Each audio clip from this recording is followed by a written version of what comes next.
आइए जानते हैं आगे की कहानी। दिन बीत रहे थे और सब मिलकर शिवी का बहुत ख्याल रख रहे थे। शिवी का तीसरा महीना चल रहा था और जैसे कि ये महीना बहुत नाजुक होता है, इसलिए शिवी को ज़्यादा से ज़्यादा आराम देने की कोशिश थी। वही शिवी के मूड स्विंग भी बहुत हो रहे थे। कभी वो रात भर जागती और दिन में सोती थी, तो कभी रात भर सोकर दिन में भी देर से उठती थी। कभी उसे गर्मी लगती थी तो कभी सर्दी। वही बात बात पर वो कभी चिढ़ जाती थी तो कभी बस हंसती रहती थी। इन दिनों शिवी को बस राजवीर से शिकायत थी कि वो उसके साथ वक्त नहीं बिताता है। वही राजवीर उसे समझाकर थक गया था कि वो जल्दी जल्दी अपने काम पूरा कर पूरे प्रेगनेंसी के वक्त उसके साथ रहेगा। सुबह का वक्त शिवी की आंख आज जल्दी खुलती है और वो बेड पर आलस देते हुए उठकर बैठ जाती है। शिवी बेड पर बैठी थी, तभी राजवीर की आवाज़ आती है, आज जल्दी उठ गई। आवाज़ सुन शिवी साइड में देखती है तो राजवीर तैयार हो रहा था। राजवीर को तैयार देख शिवी उसे कंफ्यूज होकर देखने लगती है। तभी राजवीर शिवी के पास आता है और कहता है, तुम्हें नींद कैसी आई? उसके सवाल को इग्नोर कर शिवी अपना सवाल करती है, आप कहीं बाहर जा रहे हैं? उसका सवाल सुन राजवीर थोड़ा हिचकिचाते हुए कहता है, शिवी दरअसल आज एक जरूरी काम है।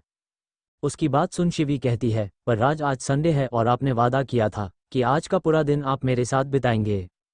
उसकी बात सुन राजवीर शिवी के चेहरे को पकड़ कहता है, हाँ जानता हूँ, पर आज बस ये आखिरी संडे, उसके बाद मैं ज़्यादा से ज़्यादा वक्त तुम्हारे साथ बिताऊंगा, वादा है मेरा।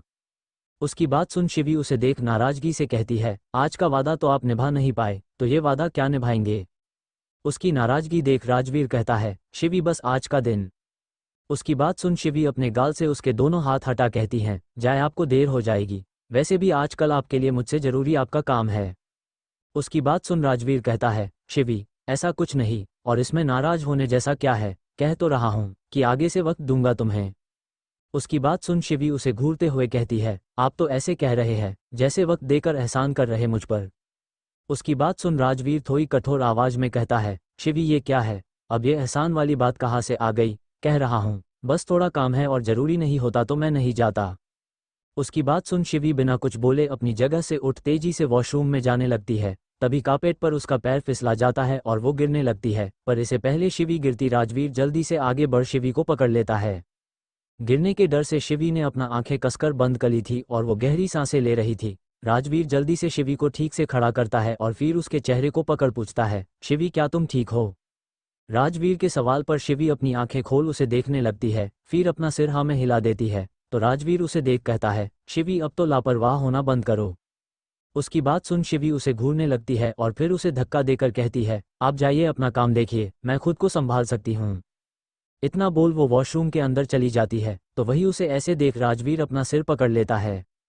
राजवीर अपना मोबाइल निकाल किसी को कॉल कर पूछता है, क्या अगर आज मैं नहीं आऊँ तो नहीं चलेगा? उसकी बात सुन सामने से एक आदमी कहता है, नहीं सर आपको आना ही पड़ेगा, वरना आपके हाथ से ये प्रोजेक्ट चला जाएगा और प्रतीक तो तैयार ही बैठा है इसके लिए।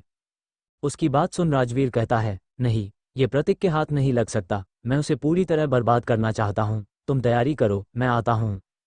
इतना बोल वो कॉल कट कर देता है। राजवीर फिर वॉशरूम के बंद दरवाजे की तरफ देखता है और फिर कुछ सोच वॉशरूम के दरवाजे के पास जाकर कहता है, शिवी क्या तुम ठीक हो? उसका सवाल सुन अंदर से शिवी की आवाज़ आती है, मैं ठीक हूँ, आप जाए आपको देर हो जाएगी।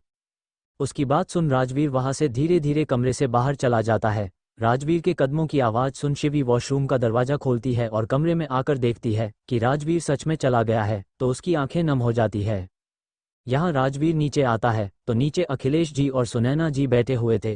राजवीर उनके पास आकर सुनैना जी से कहता है, माँ मैं जरूरी काम से बाहर जा रहा हूँ, शाम तक आ जाऊँगा, आप शिवी का ख्याल रखना। उसकी बात सुन सुनैना जी अपना सिर हिला देती है। तभी अखिलेश जी राजवीर से कहते हैं, राजवीर शिवी को इस वक्त सबसे ज़्यादा तुम्हारी ज़रूरत है और आजकल तुम उसके साथ रहते ही नहीं हो, जब देखो तब काम चल क्या रहा था तुम्हारा, कभी तो शिवी के बारे में सोच लो। उनकी बात सुन राजवीर कहता है, पापा बस कुछ दिन फिर पूरा वक्त शिवी का होगा, पर आज जाना बहुत ज़रूरी है। इतना बोल वो वहाँ से चला जाता है, तो वही अखिलेश जी उसे जाते देख हैरान थे। राजवीर के जाने के बाद शिवी कुछ देर कमरे में उदास बैठी रहती है, फिर नहा के तैयार हो जाती है, पर वो कमरे से बाहर नहीं निकलती है।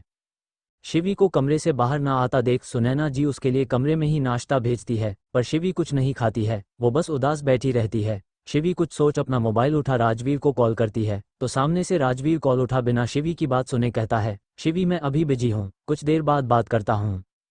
इतना बोल वो बिना शिवी की बात सुने कॉल कर देता है। शिवी पहले वो कॉल देखती है जो राजवीर ने काट दिया है, फिर वही लगी राजवीर के तस्वीर को देख कहती है, इन कुछ दिनों में आप मुझसे कितने दूर हो गए हैं। कुछ देर और कमरे में रहने के बाद एक मेड शिवी के पास आती है और उसे कहती है, मैम आपको नीचे बुलाया है।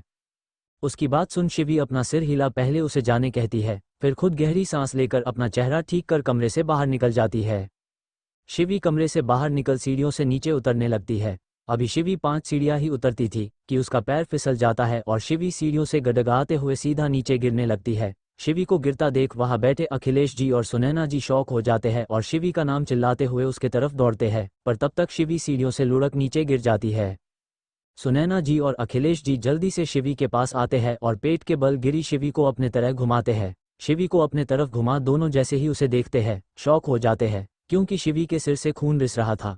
वही शिवी अपनी धुंधली नज़रों से सुनैना जी को देख अपने पेट पर हाथ रख कर आने लगती है, जिसे सुनैना जी और अखिलेश जी घबरा जाते हैं।